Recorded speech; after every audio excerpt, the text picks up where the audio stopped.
नमस्कार, आप देख रहे हैं राज्यसभा टीवी। आपके साथ मैं हूं अंकिता और सबसे पहले एक नजर डालेंगे इस वक्त की हेडलाइंस पर।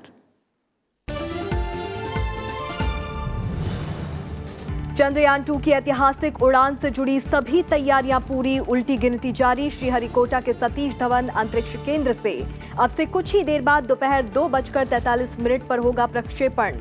चांद पर सॉफ्ट लैंडिंग कराने वाला चौथा और चंद्रमा के दक्षिणी हिस्से पर पहुंचने वाला पहला देश होगा भारत।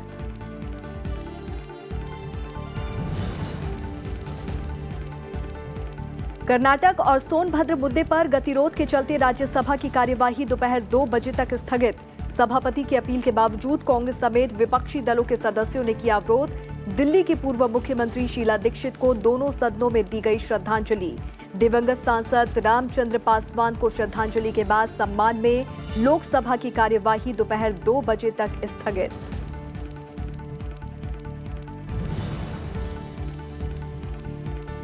कर्नाटक में आज हो सकता है कांग्रेस जेडीएस सरकार के भविष्य का फैसला। विधानसभा अध्यक्ष ने कहा, विश्वास मत प्रक्रिया आज पूरा करने की प्रतिबद्धता का सम्मान करे सरकार।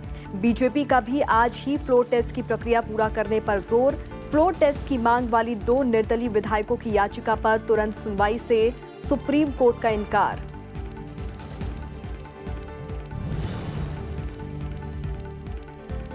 सरकार ने बीते 50 दिन के भीतर गांव, गरीब, किसान और जवान से लेकर उद्यमियों और श्रम सुधारों की दिशा में किया काम।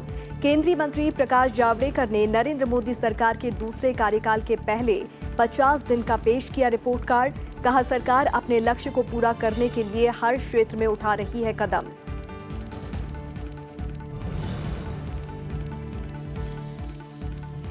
उत्तर प्रदेश में बारिश और बिजली गिरने से जुड़ी घटनाओं में 32 लोगों की मौत। मुख्यमंत्री योगी आदित्यनाथ ने मृतकों के परिजनों को 4-4 लाख रुपए मुआवजे के दिए निर्देश। केरल के कई जिलों में भारी बारिश का अलर्ट। बिहार और असम में नदियों के जलस्तर में कमी के बाद बाढ़ की स्थिति में सुधार। दोनों राज्यों में अब तक 166 की मौत।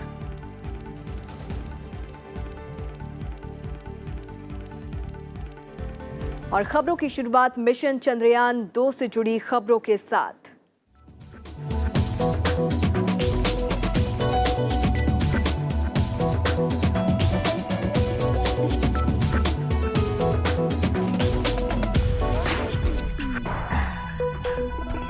चंद्रयान 2 के जरिए अंतरिक्ष की दुनिया में भारत एक और इतिहास रचने वाला है। भारत का चांद पर दूसरा महत्वाकांक्षी मिशन चंद्रयान 2 आज दोपहर 2:43 पर रवाना होगा। चंद्रमा पर भेजे जाने वाले भारत के दूसरे यान की रविवार शाम 6:43 से शुरू हुई उल्टी गिनती जारी है। चेन्नई से लगभग 100 किलोमीटर दूर आंध्र प्रदेश में श्रीहरिकोटा के सतीश धवन अंतरिक्ष केंद्र में दूसरे लॉन्च पैड से चंद्रयान 2 का प्रक्षेपण किया जाएगा और इस मिशन की लागत 978 करोड़ रुपए है। इसरो चीफ के सिवन के मुताबिक चंद्रयान 2 की लॉन्चिंग से जुड़ी सभी तैयारियां पूरी कर ली गई हैं। पहले प्रयास में जो तकनीकी खामी आई थी उसे भी दूर कर लिया गया है। पहले चंद्र मिशन की सफलता के 11 साल बाद इसरो भू समकालिक प्रक्षेपण यान GSLV Mk3 से चंद्रयान 2 का प्रक्षेपण करेगा। इसे चांद तक पहुंचने में 54 दिन लगेंगे। चंद्रयान 2 मिशन इसरो के लिए मील का पत्थर साबित हो सकता है, क्योंकि पहली बार इसरो चांद पर रोवर उतारने जा रहा है और ये मिशन कामयाब होता है तो रूस, अमेरिका, चीन के बाद भारत दुनिया का चौथा देश होगा जो दूसरे खगोलीय पिंडों पर रोवर उतार सकेगा। इससे पहले चंद्रयान 2 को लेकर GSLV Mk3 रॉकेट 15 जुलाई को तड़के 2:51 पर उड़ान भरने वाला था, मगर तकनीकी खामी के कारण रॉकेट के प्रस्थान करने से पहले उड़ान स्थगित कर दी गई थी। पूरी दुनिया की निगाहें भारत के दूसरे मून मिशन चंद्रयान 2 पर टिकी हुई हैं। एक नजर चंद्रयान 2 की खासियत पर। चंद्रयान 2 भारत के अब तक का सबसे उन्नत और विकसित चांद मिशन है, जो चंद्रमा के अछूते हिस्से के बारे में जानकारी देगा। भारतीय अंतरिक्ष अनुसंधान संगठन यानी इसरो द्वारा विकसित चंद्रयान 2 अनेक खूबियों और तकनीकों से लैस है। इसमें उन्नत तकनीकों से लैस एकीकृत मॉड्यूल लगाए गए हैं, जिसमें देश में विकसित तकनीक और सॉफ्टवेयर शामिल है।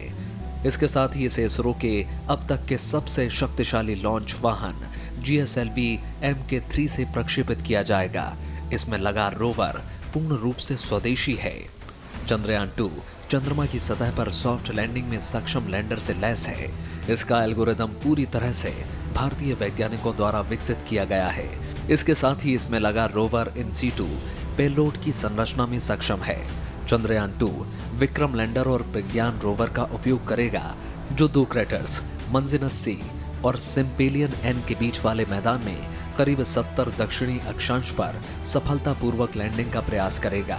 चंद्रयान 2 का वजन करीब 3.8 टन है और इसमें 3 अहम मॉड्यूल हैं, जिसमें ऑर्बिटर, लैंडर और रोवर शामिल हैं। चंद्रयान 2 में लगे ऑर्बिटर लैंडर के साथ संचार करने में सक्षम होगा। इसके अलावा कर्नाटक के बयालू में संचालित भारतीय डीप स्पेस नेटवर्क यानी IDSN से भी संचार करेगा। ऑर्बिटर को 100 किलोमीटर लंबी चंद्रमा के ध्रुवीय कक्षा में रखा जाएगा, यानी ये चंद्रमा की सतह से 100 किलोमीटर की दूरी पर उसका चक्कर लगाएगा। ऑर्बिटर की मिशन अवधि 1 साल है। इसका वजन 2379 किलोग्राम है। ये 1000 वॉट बिजली उत्पादन कर सकता है। वहीं चंद्रयान 2 के लैंडर का नाम विक्रम रखा गया है। ये भारतीय अंतरिक्ष कार्यक्रम के जनक डॉक्टर विक्रम साराभाई के नाम पर रखा गया है। लैंडर को एक लूनर दिन काम करने के हिसाब से विकसित किया गया है। चंद्रयान 2 को GSLV Mk3 से प्रक्षेपित किया जाएगा। ये भारत का 3 चरणों वाला अब तक का सबसे शक्तिशाली लॉन्चर है। GSLV Mk3 4 टन के उपग्रहों को GTO यानी जियो सिंक्रोनस ट्रांसफर ऑर्बिटर में लॉन्च करने में सक्षम है। ये 2 ठोस स्ट्रैप ऑन मोटर्स यानी सॉलिड रॉकेट बूस्टर S200 के साथ ही तरल बूस्टर चरण L110 और क्रायोजेनिक ऊपरी चरण C25 से लैस है। चंद्रयान 2 की सफलता से भारत अंतरिक्ष विज्ञान की दुनिया में एक और मील का पत्थर हासिल कर लेगा। Bureau report, Rajya Sabha TV. ISRO के इस ऐतिहासिक मिशन को लेकर जहां हर किसी में उत्साह है, तो वहीं देश के तकनीकी संस्थानों के छात्र भी इसमें रुचि ले रहे हैं।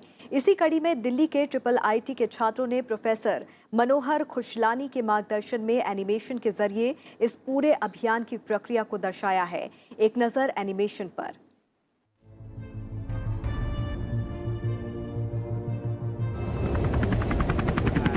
Four, three, two, one.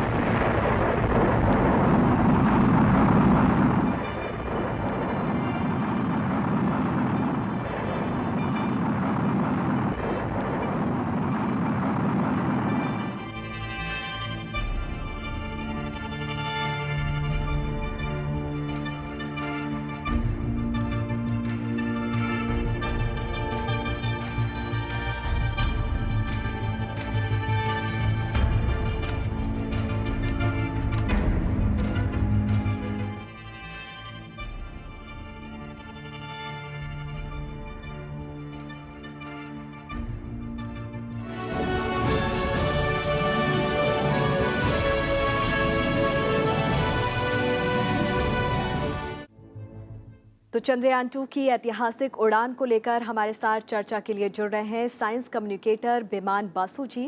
विमान बासु जी, बहुत बहुत स्वागत है आपका राज्यसभा टीवी में। विमान बासु जी, चंद्रयान 2 की ऐतिहासिक उड़ान की तमाम जो तैयारियां हैं वो पूरी हो चुकी हैं और कुछ ही देर में श्रीहरिकोटा के सतीश धवन अंतरिक्ष केंद्र से ये उड़ान भरी जाएगी। 2:43 पर प्रक्षेपण होगा। इसरो के लिए और देश के लिए ये कितनी बड़ी उपलब्धि होगी?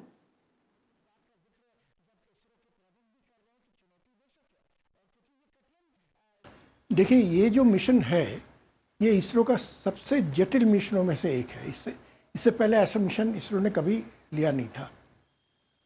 चंद्रयान 1 जो 2008 में भेजा गया था, उसमें सिर्फ एक ऑर्बिटर था जो कि चांद के चारों तरफ चक्कर लगाने के लिए बनाया गया था। लेकिन इस बार चंद्रयान 2 में 3 हिस्से हैं। एक तो ऑर्बिटर है जो कि चांद की कक्षा में रहेगा, और उसके बाद एक लैंडर और एक रोवर है जो कि चांद पे उतरेगा। अब सबसे कठिनाई वाली बात जो है कि चांद पे उतारने का, क्योंकि पृथ्वी पर हम कोई आसमान से नीचे उतारते हैं तो पैराशूट से उतार सकते हैं और धीरे धीरे उतरता है। मंगल में कुछ उतारना चाहते हैं तो मंगल में भी पैराशूट इस्तेमाल कर सकते हैं, लेकिन चांद पर वायुमंडल न होने के कारण वह पैराशूट इस्तेमाल करना संभव नहीं है। इसलिए वहाँ सिर्फ रेट्रो रॉकेट्स यानी जो लैंडर है उसके नीचे लगे हुए रॉकेट्स के माध्यम से जी। हम उसको धीरे धीरे उतार सकते हैं और उसकी जो कंट्रोल बहुत प्रिसाइजली किया जाना ज़रूरत है, नहीं तो गिर जाएगा तो टूट जाएगा। तो ये संभावनाएं तो है। हालांकि इसरो ने सारे ट्रायल्स कर चुके हैं, टेस्ट कर चुके हैं, लेकिन वो पृथ्वी पर कर चुके हैं क्योंकि पृथ्वी का गुरुत्वाकर्षण जो है वो चंद्रमा की तुलना में 6 गुना है। तो यहाँ जो परीक्षण किए गए हैं जी। वो चंद्रमा पर लागू नहीं होता, लेकिन इसरो ने कुछ तरीके ऐसे निकाले थे जैसे हीलियम बैलून के सहारे उनको कुछ हल्का करना, तो इस तरीके से उन्होंने परीक्षण किया है। और जैसे मिस्टर सिवन ने कहा है कि सारे परीक्षण सफल हुए हैं, तो हम ये उम्मीद कर सकते हैं कि काफ़ी जटिल होने के बावजूद ये मिशन सफल होगा। बिल्कुल बासु जी, और ये मिशन अगर सफल होता है तो चांद पर सॉफ्ट लैंडिंग कराने वाला रूस, अमेरिका, चीन के बाद भारत चौथा और चंद्रमा के दक्षिणी हिस्से पर पहुंचने वाला पहला देश होगा। साथ ही साथ इससे पहले 8 साल पहले जब चंद्रयान 1 का मिशन किया गया था तो उसको लेकर सबकी उम्मीदें टिकी हुई थी। चंद्रयान 1 से चंद्रमा पर पानी की खोज करके भारत ने अपने इरादे जता दिए थे और ऐसे में सबकी नज़र टिकी हुई है कि चंद्रयान 2 से जो दूसरा मिशन अब यहाँ पर करने जा रहा है इसरो, क्या कुछ अप्रत्याशित खोज यहाँ पर निकलकर सामने आएगी?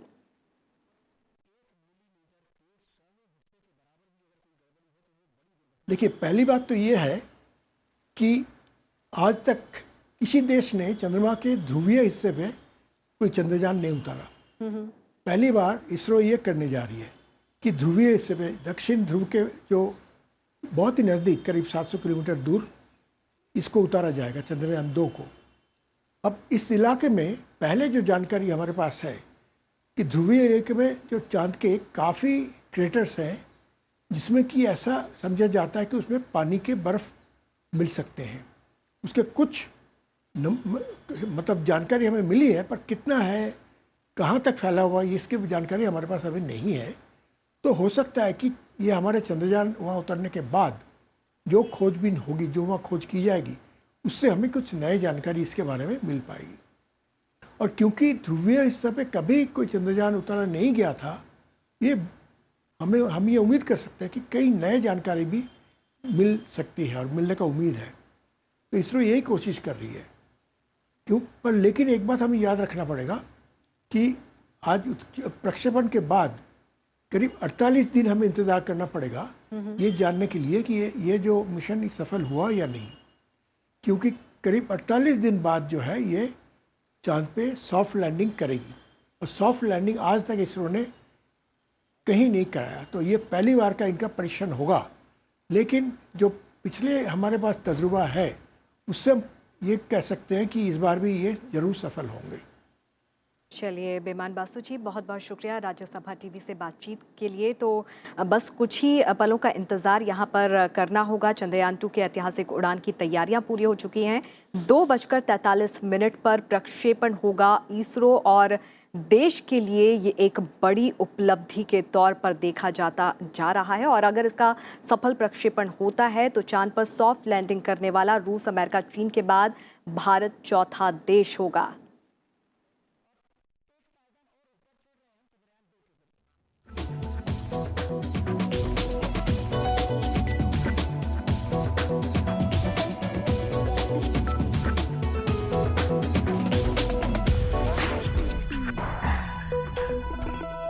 कर्नाटक में कांग्रेस जेडीएस सरकार कायम रहेगी या सत्ता से बेदखल होना पड़ेगा, इसका फैसला आज विधानसभा में शक्ति परीक्षण से हो सकता है। मुख्यमंत्री एचडी कुमारस्वामी की ओर से पेश विश्वास मत पर आज फिर सदन में चर्चा शुरू हो गई है। विधानसभा की बैठक में मुख्यमंत्री द्वारा रखे गए विश्वास मत पर वोटिंग से पहले आज भी चर्चा हो रही है। स्पीकर रमेश कुमार ने राज्य सरकार से कहा है कि वो विश्वास मत प्रक्रिया आज पूरा करने की प्रतिबद्धता का सम्मान करे। इससे पहले कुमारस्वामी ने सरकार बचाने के लिए आखिरी कोशिश के तहत कल गठबंधन के विधायकों के साथ बेंगलुरु में बैठक की। इधर बागी विधायकों ने सख्त रुख अपनाते हुए कहा कि वो अपने फैसले पर अडिग हैं। वहीं 2 निर्दलीय विधायकों ने सुप्रीम कोर्ट में याचिका दायर कर आज 5 बजे से पहले फ्लोर टेस्ट की मांग की थी। इस पर सुप्रीम कोर्ट ने मामले की तत्काल सुनवाई से इनकार कर दिया है। वहीं कर्नाटक और सोनभद्र मुद्दे पर गतिरोध के चलते राज्यसभा की कार्यवाही दोपहर 2 बजे तक स्थगित करनी पड़ी। राज्यसभा में आज शून्यकाल शुरू होते ही विपक्षी सदस्यों ने कर्नाटक मसले पर अवरोध शुरू कर दिया। सभापति ने व्यवस्था देते हुए कहा कि मामला सुप्रीम कोर्ट में है, लेकिन इसके बावजूद अवरोध जारी रहने के बाद सदन की कार्यवाही दोपहर 12 बजे तक के लिए स्थगित कर दी गई। सदन की कार्यवाही 12 बजे फिर शुरू होने पर अवरोध शुरू हो गया। कर्नाटक मसले और सोनभद्र में हुई हिंसा की बात को लेकर विपक्षी सदस्यों की ओर से गतिरोध जारी रहने पर उपसभापति हरिवंश ने सदन की कार्यवाही दोपहर 2 बजे तक के लिए स्थगित कर दी। सदस्य मेरा निवेदन है, कृपया अपनी जगह सीट जाए। पॉइंट ऑफ ऑर्डर की क्वेश्चन आवर में कोई व्यवस्था नहीं है। क्वेश्चन आवर महत्वपूर्ण। House stands adjourn till 2 PM। House stands adjourn till 2 PM। वहीं लोक जनशक्ति पार्टी के वरिष्ठ नेता और बिहार के समस्तीपुर से मौजूदा सांसद रामचंद्र पासवान को श्रद्धांजलि देने के बाद उनके सम्मान में लोकसभा की कार्यवाही दोपहर 2 बजे तक स्थगित कर दी गई। सदन में दिल्ली की पूर्व मुख्यमंत्री शीला दीक्षित को भी श्रद्धांजलि दी गई। साथ ही दिवंगत नेताओं को श्रद्धांजलि दी गई। माननीय सदस्यगण, ओम शांति। मुझे सभा को श्री रामचंद्र जी पासवान, वर्तमान संसद सदस्य, तथा श्रीमती शीला दीक्षित, पूर्व सदस्य तथा दिल्ली की पूर्व मुख्यमंत्री के दुखद निधन के बारे में सूचित करना है। श्री रामचंद्र पासवान बिहार के समस्तीपुर संसदीय निर्वाचन क्षेत्र से वर्तमान सदस्य थे। इसके पूर्व वे 13वीं, 14वीं तथा 16वीं लोकसभा के सदस्य थे। श्री रामचंद्र पासवान का निधन 57 वर्ष की आयु में दिल्ली में 21 जुलाई 2019 को हुआ। श्रीमती शीला दीक्षित उत्तर प्रदेश के कन्नौज संसदीय निर्वाचन क्षेत्र से 8वीं लोकसभा की सदस्य थी। वे 3 बार दिल्ली विधानसभा की सदस्य भी रही। श्रीमती शीला दीक्षित का निधन 81 वर्ष की आयु में दिल्ली में 20 जुलाई 2019 को हुआ। हम श्री रामचंद्र पासवान तथा श्रीमती शीला दीक्षित के निधन पर गहरा शोक व्यक्त करते हैं और मुझे विश्वास है ये सभा शोक संतप्त परिवारों के प्रति संवेदना व्यक्त करती है। दिवंगत सांसद रामचंद्र पासवान का अंतिम संस्कार आज पटना में किया जाएगा। बिहार के मुख्यमंत्री नीतीश कुमार ने रामचंद्र पासवान का अंतिम संस्कार पूरे राजकीय सम्मान के साथ करने की घोषणा की है। 4 बार के सांसद रामचंद्र पासवान के निधन पर राष्ट्रपति, उपराष्ट्रपति और प्रधानमंत्री समेत राजनीतिक हस्तियों ने गहरा दुख जताया।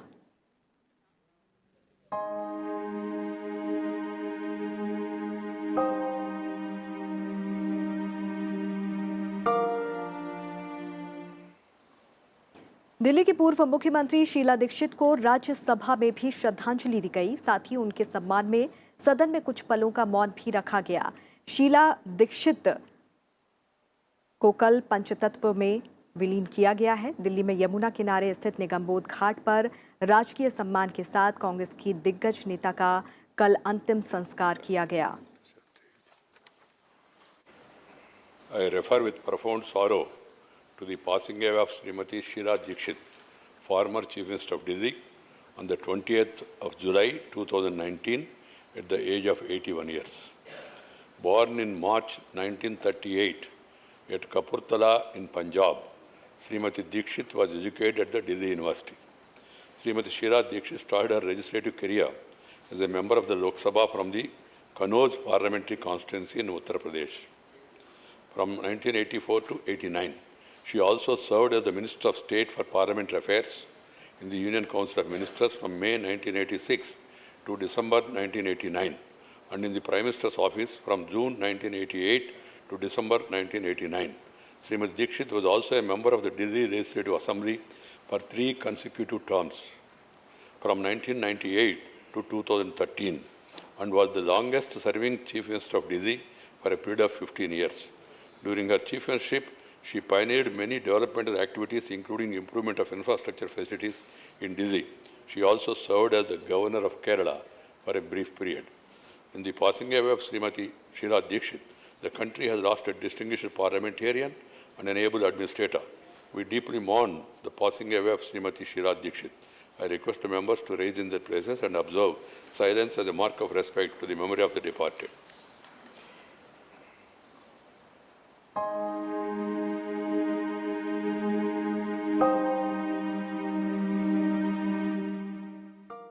और हमारे संवाददाता पंचानन मिश्रा इस वक्त संसद परिसर से हमारे साथ जुड़ रहे हैं। सीधे रुख करते हैं पंचानन का। पंचानन, राज्यसभा की कार्यवाही की हम यहाँ पर बात करें तो कर्नाटक सोनभद्र मुद्दे पर गतिरोध के चलते राज्यसभा की कार्यवाही को 2 बार स्थगित करना पड़ा है और शून्यकाल भी अवरोधित रहा है। अब आगे क्या कुछ खास राज्यसभा की कार्यवाही में देखने को मिलेगा?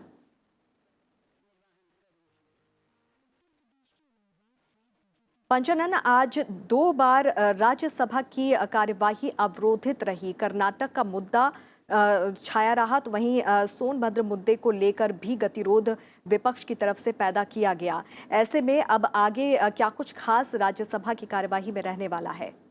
ये अब बिल्कुल ठीक बात है। देखिए, 11 बजे और 12 बजे दोनों में ये अवरोध देखने को मिला था। सोनभद्र का मुद्दा हो या फिर मॉब लिंचिंग का मुद्दा हो और कर्नाटक, 3 मुद्दे अलग अलग उठाए गए थे और उसमें टीएमसी और उसके बाद समाजवादी पार्टी, बीएसपी और कांग्रेस, ये चारों दल उसमें शामिल थे और उनका ये लगातार मांग थी कि कर्नाटका का मुद्दा उठाया गया, उस पर सरकार से जवाब की मांग कर रहे थे और कार्रवाई को स्थगित किया गया। 12 बजे अब क्वेश्चन आवर जब चला तो सिर्फ एक सवाल का जवाब जो है बहुत मुश्किल से हो पाया और वो भी शोर शराबे के बीच, जिसकी वजह से कार्रवाई को 2 बजे तक के लिए स्थगित किया गया है। अब उम्मीद की जा रही है कि 2 बजे कार्रवाई अच्छी चलेगी, क्योंकि आज का दिन जो है वो एक तो बजट पर जो चर्चा है, जो एप्रोप्रिएशन बिल नंबर 2 है वो यहाँ पर लगा हुआ है और उसके साथ साथ नेशनल ह्यूमन राइट्स कमीशन जो बिल है उस पर भी यहाँ पर उस पर चर्चा होनी है। तो ये एक महत्वपूर्ण एजेंडा आज का है और उम्मीद की जा रही है कि अवरोध के बाद यहाँ पर एक बड़ी अच्छी चर्चा देखने को मिलेगी। चलिए, बहुत बहुत शुक्रिया इस तमाम बातचीत के लिए। केंद्रीय मंत्री प्रकाश जावड़ेकर ने आज मोदी सरकार के दूसरे कार्यकाल के पहले 50 दिनों का रिपोर्ट कार्ड पेश किया। उन्होंने उपलब्धियां गिनाते हुए कहा कि लागत से 50% ज्यादा किसानों को अब मिलने लगा है। मजदूरों के लिए 4 कोड लाने का फैसला हुआ। साथ ही सेना के जवान और पुलिस के शहीदों के बेटे बेटियों की छात्रवृत्ति भी बढ़ाई गई। केंद्रीय मंत्री प्रकाश जावड़ेकर ने कहा कि हर घर तक जल की व्यवस्था होगी। करप्शन के आरोपी अधिकारियों को नियम 56 के तहत सेवा से हटाया गया। उन्होंने कहा कि प्रधानमंत्री नरेंद्र मोदी लगातार देश की तरक्की के बारे में सोचते हैं। आर्थिक विकास के बारे में उन्होंने कहा कि सरकार का लक्ष्य $5 ट्रिलियन अर्थव्यवस्था बनाना है। सरकार का ये दूसरा कार्यकाल है जिसके 50 दिन पूरे हुए हैं और 50 दिन में इतना कुछ सभी वर्गों के लिए किया है कि लोगों को एक आश्वासन मिलता है कि मोदी जी ने जो सत्ता संभालते ही कहा था कि सबका साथ, सबका विकास और सबका विश्वास और तेजी से विकास, तो ये जो दृष्टि है 50 दिन में उसी का दर्शन सबको मिला है। और जो संकल्प पत्र भारतीय जनता पार्टी ने लाया था उसका भी अमल का खाका तैयार हुआ है और इसलिए एक स्पीड, स्केल और स्किल, ये तीनों का दर्शन इस 50 दिन में दिखा है। करगिल युद्ध को लेकर यहाँ पर आपको बता दें कि 20वीं सालगिरह पर रविवार को दिल्ली में 3 बड़े कार्यक्रमों का आयोजन किया गया। करगिल युद्ध के नायकों को याद करते हुए रक्षा मंत्री राजनाथ सिंह ने कहा कि ये सुनिश्चित करेंगे कि सैनिकों के गौरव और सम्मान को कोई नुकसान न पहुंचे। 1999 में हुए करगिल युद्ध में शहीद हुए जवानों की विधवाओं को संबोधित करते हुए राजनाथ सिंह ने कहा कि हम अपने शहीदों को सम्मान देने के लिए जो कुछ भी कर सकते हैं वो कम है। मैं अपनी तरफ से इतना मैं जरूर कहना चाहूंगा, बहनों भाइयों, जहां तक सेना के जवानों का अथवा पूरी फौज, चाहे हमारी आर्मी हो, चाहे नेवी हो, चाहे जो भी हो, जितना भी संभव हो सकता है अपनी तरफ से मैं करने की कोशिश करूंगा और मैं अपनी तरफ से भरपूर कोशिश करूंगा कि आपके मान, सम्मान, स्वाभिमान पर किसी भी सूरत में कोई आंच न आने पाए, किसी भी सूरत में कोई सवालिया निशान न रहे। वहीं दूसरी तरफ इंडिया गेट पर विजय दौड़ और फ्लैग मार्च का आयोजन किया गया। करगिल युद्ध में हिस्सा लेने वाले मेजर जनरल दिलावर सिंह ने युवाओं के लिए काम करने वाले वीरता नामक संगठन और नेशनल कैडेट कोर यानी कि एनसीसी के एलुमिनी क्लब के साथ मिलकर राजीव चौक से नेशनल वॉर मेमोरियल तक फ्लैग मार्च किया। मैं इन शहीदों को नमन करने आया हूं और मुझे बहुत अच्छा लग रहा है कि तीनों फोर्सेस इकट्ठे काम कर रही हैं और 10 जून को हम कारगिल विजिट करके वापस आए हैं। वहां के लोगों का और फौजियों का अभिनंदन करके आए हैं। हमें प्राउड है इन सब पे, इनकी वजह से हम शांति से जी रहे हैं। हमारे देश के जो कारगिल के अंदर विजय है उसकी 20वीं सालगिरह हो रही है। उसके उपलक्ष्य में एनसीसी के कैडेट्स के द्वारा और वीरता जो संगठन है हमारा युवाओं का, जो देश के प्रति युवाओं को प्रेरित करता है वीरता के लिए ख़ास तौर पे, और साथ में दिल्ली एनसीसी एलुमनाई क्लब, हमने मिल करके ये कार्यक्रम किया आज। और इसमें करीब 2000 एनसीसी के बच्चों ने मार्च किया राजीव चौक से लेकर के और India Gate National War Memorial तक। और वहाँ जा कर के फिर हमने सबने श्रद्धांजलि अपने वीरों के, कारगिल के वीरों को और जो बाकी हमारे वीर हैं उनको अपनी श्रद्धांजलि अर्पित की। और इसी के साथ इस बुलेटिन में फिलहाल इतना ही। आप देखते रहिए राज्यसभा टीवी। नमस्कार।